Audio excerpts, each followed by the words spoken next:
Hello, and my name is Calotoiu Alexandru, and I will talk about empirical modeling of spatially diverging performance. And this is work which has been presented at the ProTools SC workshop, and it's about performance modeling. It's important for us to understand and improve the behavior of applications, especially as we scale to larger and larger machines and solve bigger and bigger scientific problems. However, understanding how an application scales is not easy. If you have an application and we have tuned it and it is working properly and scales well on a current machine, this does not mean, unfortunately, that when we go to a larger machine, that the same proportions will apply and that the application will scale as well. Often it happens that as we increase the size of the problem and the size of the machine we're working on, that the requirements of the application don't grow proportionally and imbalances may appear which affect performance. Another aspect which is very important in performance modeling, especially as the scale increases, is that it's much easier to model the behavior of applications if their behavior is similar. So if each process in an MPI application or each thread that performs the same operations. So a lot of current performance modeling tools assume that if you would have a grid of processes, they would all do the same thing. So creating one model would be sufficient. But this is not always the case. So let us assume that this is an application which solves something on a two-dimensional grid. But since the physical domain is likely larger or even infinite, there are some inner cell computations which have one behavior, but the boundaries might need a different computation. And if each boundary needs a computation, then of course the edges will need to compute two boundaries. Now, if we add on top of this the fact that our data structures are often either row major or column major, we might actually have a different behavior, whether this is a row or a column boundary. This means that to actually understand the performance of an application, trying to model with one model all of these different types of behaviors will not lead to a good result. In our research, we have improved a performance modeling tool called XtraP and tried to allow it to see, analyze, and model different behaviors. So model spatially diverging performance correctly. What does XtraP do?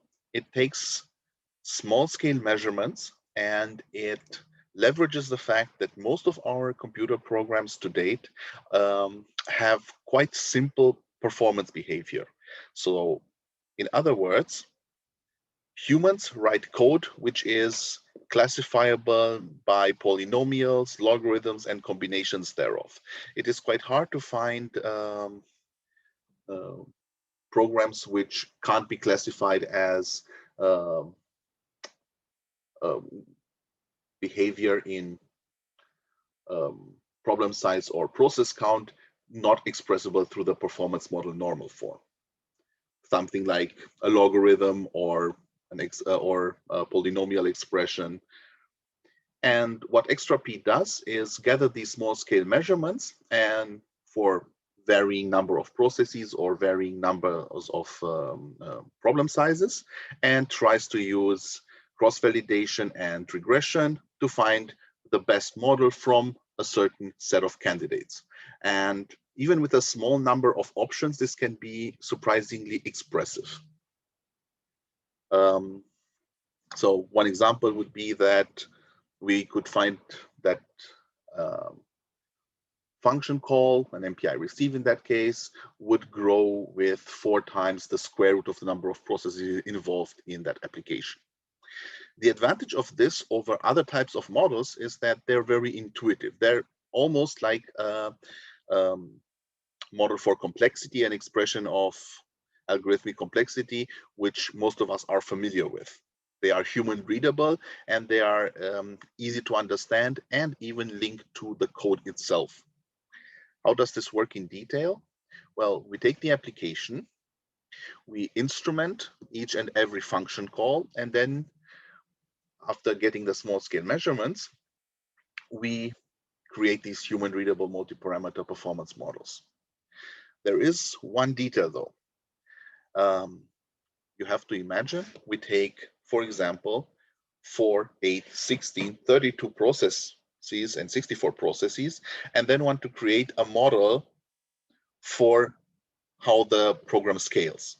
This means that we need to somehow either average or sum to get from 8 measurements, 16 measurements, and so on to one value, which means that we, over all repetitions with the same configuration and all individual processes, we sum and average these values.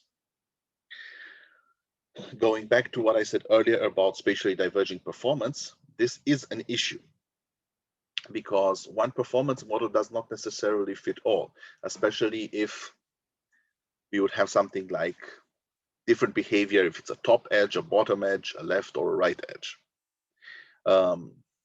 Even worse, because extra P always generates a performance model from a given set of data, we will get a result. We will get a model, but it might be misleading. And furthermore, if the measurements vary very much, we could falsely assume that this is caused due to noise. We took an application called BOSS, which is a bounded support spectral solver, a computational fluid dynamics simulation. And in one particular case of it, we try to analyze the performance and look at our models to find if there is any scalability issue in that code. And this was also the motivation of this research. We found that the models that we obtained with extra P were of extremely poor quality. So they didn't really fit the data that we had. And upon looking at this data in more detail, we found that, for example, for 16 processes with a particular problem size, these were the data points that we were able to measure.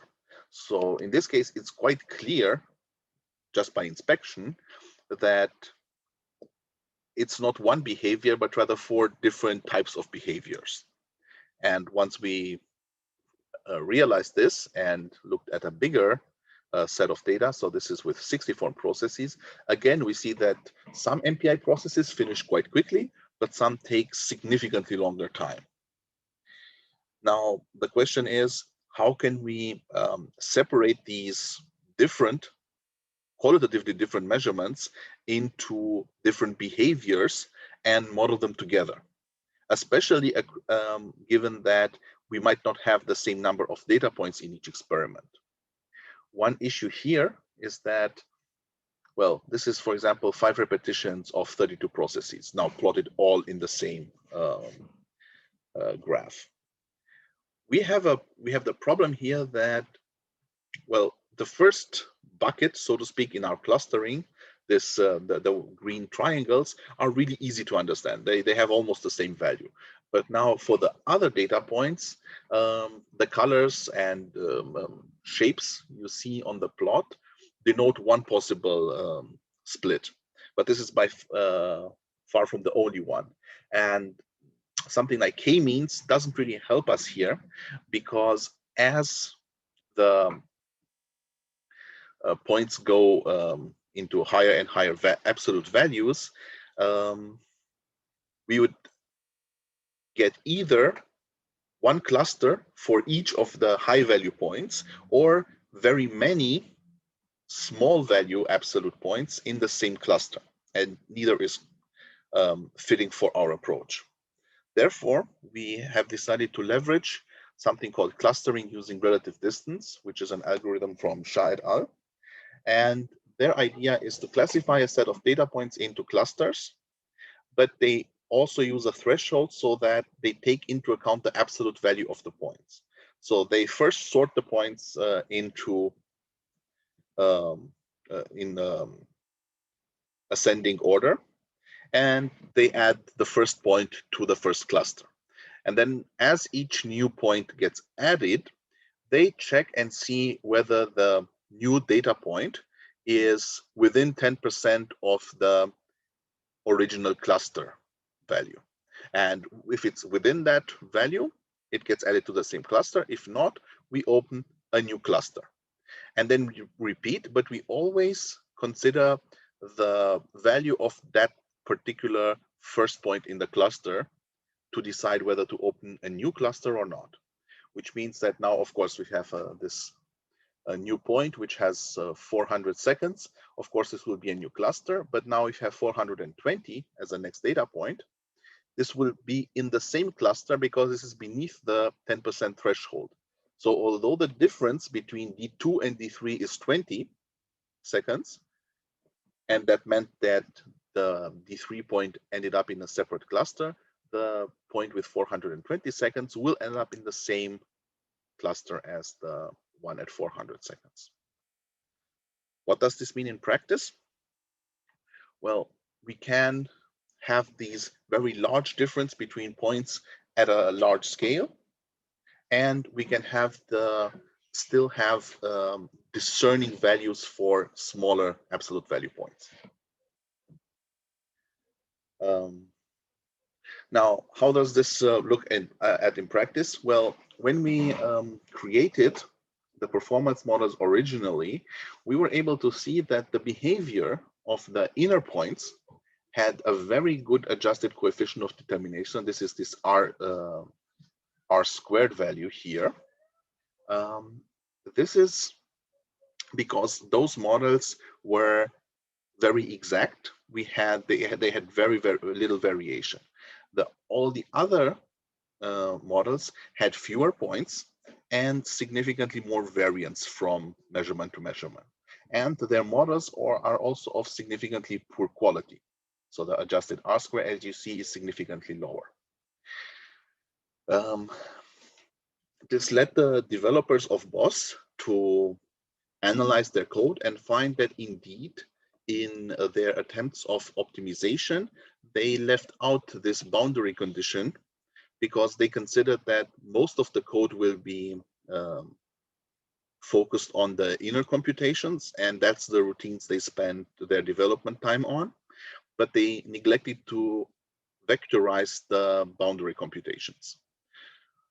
It was a simple fix, and afterwards we modeled the application again, and we were able to find that for all functions, all processes had the same model now. So there was no spatially divergence performance anymore.